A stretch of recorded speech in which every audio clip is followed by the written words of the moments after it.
नमस्कार, स्वागत है आप सभी का द न्यूज में। आपको बता दें कि विपक्ष की होने वाली बैठक से पहले ईडी ने बड़ी कार्रवाई की है तमिलनाडु में और मनी लॉन्ड्रिंग मामले में तमिलनाडु के शिक्षा मंत्री और उनके सांसद बेटे के घर छापेमारी की गई है। जी हाँ, बिल्कुल सही सुना आपने।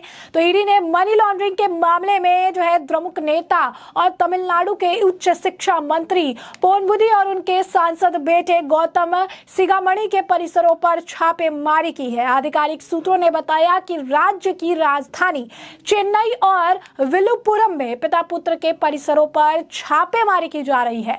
मनी लॉन्ड्रिंग का मामला कथित अनियमितताओं से जुड़ा है। जब पोनमुदी राज्य के खनन मंत्री थे और खदान लाइसेंस शर्तों के उल्लंघन के आरोप थे, जिससे सरकारी खजाने को लगभग 28 करोड़ रुपए का नुकसान हुआ था। ईडी ने हाल ही में वरिष्ठ द्रमुक नेता और टीएन परिवहन मंत्री सेंथिल बालाजी के खिलाफ इसी तरीके की कार्रवाई शुरू की थी। बता दें, पिछले महीने ही शिक्षा मंत्री के पोनमुदी को जमीन हड़पने के एक मामले में विशेष अदालत ने बरी कर दिया था। तो ऐसे में जो मनी लॉन्ड्रिंग का मामला है, वो आखिर में मामला पूरा क्या है, किस वजह से अभी कार्रवाई हो रही है, ये भी विस्तार से समझिए। तमिलनाडु सरकार के मंत्री के पोनमुदी पर आरोप है कि साल 2007 से 2011 के बीच खनन मंत्री रहते हुए पोनमुदी ने खनन लाइसेंस की शर्तों का उल्लंघन किया, जिससे सरकारी खजाने को करीब 28 करोड़ रुपए का नुकसान हुआ। और इसी मामले में ईडी ने अब पोनमुदी और उनके सांसद बेटे सिगामणि के खिलाफ कार्रवाई की है। के पोनमुदी तमिलनाडु सरकार में उच्च शिक्षा मंत्री है। मीडिया रिपोर्ट्स के अनुसार ईडी ने के पोनमुदी के 9 ठिकानों पर छापेमारी की। के पोनमुदी के अलावा उनके रिश्तेदारों और दोस्तों के ठिकानों पर भी छापेमारी की गई। 72 वर्षीय मंत्री विलुपुरम जिले की तिरुकोकियुलूर सीट से विधायक है और उनके बेटे सिगामणि कल्लाकुरुची सीट से सांसद है। बता दें कि पोनमुदी के खिलाफ राज्य पुलिस ने भ्रष्टाचार की शिकायत दर्ज कराई थी।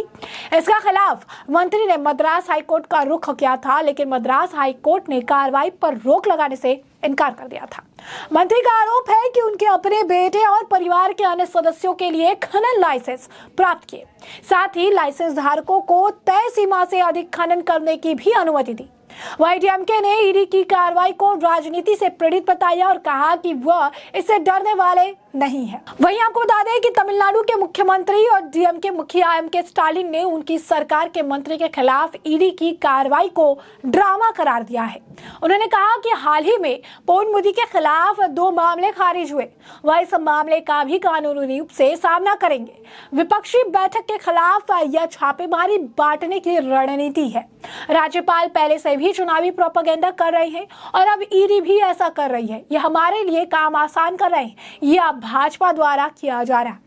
वहीं कांग्रेस अध्यक्ष मल्लिकार्जुन खड़गे ने भी ईडी रेड पर अपनी प्रतिक्रिया दी और ट्वीट कर लिखा कि हम अपनी महत्वपूर्ण विपक्षी बैठक से ठीक पहले तमिलनाडु के शिक्षा मंत्री डॉक्टर के पोनमुदी के खिलाफ ईडी की छापेमारी की निंदा करते हैं। विपक्ष को डराने और विभाजित करने के लिए यह मोदी सरकार की पूर्ण नियमित स्क्रिप्ट बन गई है।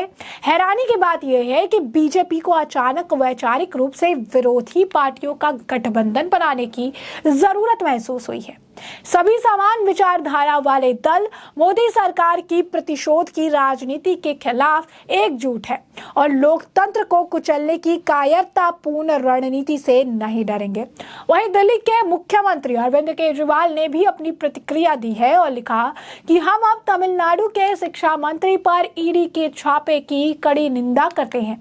वे पार्टियों को तोड़ने और ईडी से सभी को डराने की कोशिश कर रही हैं, लेकिन ईडी के लिए एनडीए बिना किसी साझेदार के रह जाएगा और भाजपा में भी कई नेता चले गए होंगे। आप ईडी के माध्यम से भारत जैसे महान राष्ट्र को डरा या नियंत्रित नहीं कर सकते। वहीं आपको बता दें कि मनी लॉन्ड्रिंग के मामले में तमिलनाडु के मंत्री के पोनमुदी और उनके सांसद बेटे पर ईडी की छापेमारी पर डीएमके नेता आरएस भारती ने कहा कि अवैध रूप से नियुक्त व्यक्ति यानी ईडी प्रमुख द्वारा की गई कोई भी कार्रवाई भी अवैधता ही होगी। बता दें, हाल ही में ईडी ने तमिलनाडु सरकार के परिवहन मंत्री सेंथिल बालाजी के खिलाफ भी कार्रवाई की थी। यह कार्रवाई भी मनी लॉन्ड्रिंग मामले में हुई थी। कार्रवाई के बाद सेंथिल बालाजी को ईडी ने गिरफ्तार किया था।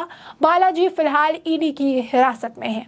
वही आपको बता दें कि प्रधानमंत्री नरेंद्र मोदी ने भी पहले ये बात कही थी कि ये विपक्ष जो एक साथ आ रहे हैं, एकजुट आने का प्रयास कर रहे हैं, इसके पीछे का कारण ईडी और केंद्रीय जांच एजेंसियों की कार्रवाई है, क्योंकि ये ईडी को डराना धमकाना चाहते हैं, उनके खिलाफ साजिश रचते हैं, रणनीति बनाते हैं, बयानबाजी करते हैं, लेकिन ईडी रुकेगी नहीं, थमेगी नहीं, डरेगी नहीं। और जैसे कार्रवाइयां होती थी आगे भी इनके खिलाफ, भ्रष्टाचार के खिलाफ कार्रवाइयां होती रहेंगी। बता दें आपको कि अगर इस पूरे महीने की बात करें तो इस महीने में महाराष्ट्र में संजय राउत और आदित्य ठाकरे के करीबियों पर भी ईडी की छापे मारी गई थी।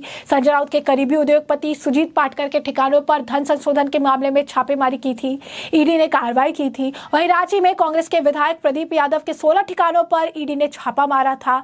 दिल्ली में भी शराब घोटाले मामले में संजय सिंह के करीबियों के घर ईडी की छापेमारी हुई थी। बिहार में भी आपको बता दें कि इनके मंत्री विजय चौधरी, जो कि सीएम नीतीश कुमार के करीबी है, उन पर भी धावा जो है ईडी ने बोला था।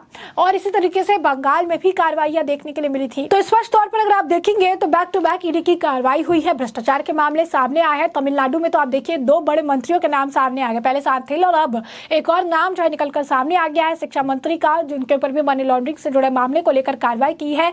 और साथ ही साथ मंत्री के विधायक बेटे पर भी ये मामला देखने के लिए मिल रहा है। वहीं आपको बता दें कि गृह मंत्री अमित शाह ने भी विपक्षी दलों पर तीखा कटाक्ष हाल ही फिलहाल में किया था और उन्होंने साफ किया था कि ईडी किसी एक निर्देशक तक सीमित नहीं है और एक संस्था के रूप में वो वंशवादियों के भ्रष्टाचार के खिलाफ ईडी की कार्रवाई पहले की तरह ही जारी रहेगी। तो आप देख सकते हैं किस तरीके से ईडी की कार्रवाई जो है जारी रहने की बात कही गई है। ईडी की कार्रवाई को लेकर कहा जा रहा है कि इसी तरीके से जो कार्रवाई है ये कल भी थी और ये आज भी जो है जारी रहेगी। ऐसे में आपको बता दें कि बैक टू बैक 2 महीने में तमिलनाडु के दूसरे मंत्री है जिस पर ईडी का शिकंजा कसा है और अब उच्च शिक्षा मंत्री है, उनके घर छापा है, उनके सांसद बेटे को भी इस पूरे मामले में लपेटा गया है। तो आपको बता दें कि लगातार दूसरे महीने में तमिलनाडु के दूसरे मंत्री के ठिकानों पर मनी लॉन्ड्रिंग के मामले में छापेमारी की है। केंद्रीय एजेंसी ने द्रविड़ मुनेत्र कष्टम, डीएमके के नेता और तमिलनाडु के उच्च शिक्षा मंत्री के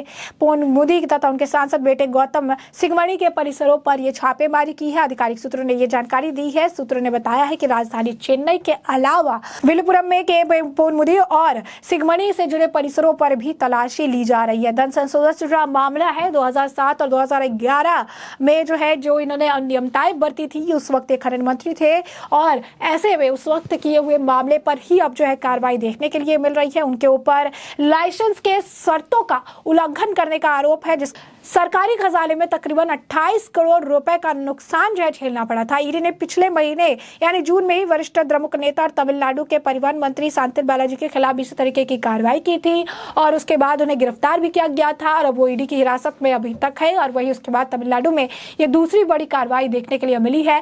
विपक्ष की बैठक से ठीक पहले तमिलनाडु में ये ईडी की बड़ी कार्रवाई बताई जा रही है, जिससे विपक्ष के नेता बौखलाए हुए नजर आ रहे हैं। तो ऐसे में हमने आपको जो पूरा मामला है ये बड़े विस्तार से बताया कि पूरा मामला क्या है, किस तरीके से विपक्षी होने वाली बैठक से पहले लगातार बड़ी कार्रवाई देखने के लिए मिल रही है। और ऐसे में अब इस पूरे मामले पर आपकी जो राय हो कमेंट सेक्शन में कमेंट करके जरूर साझा करिए।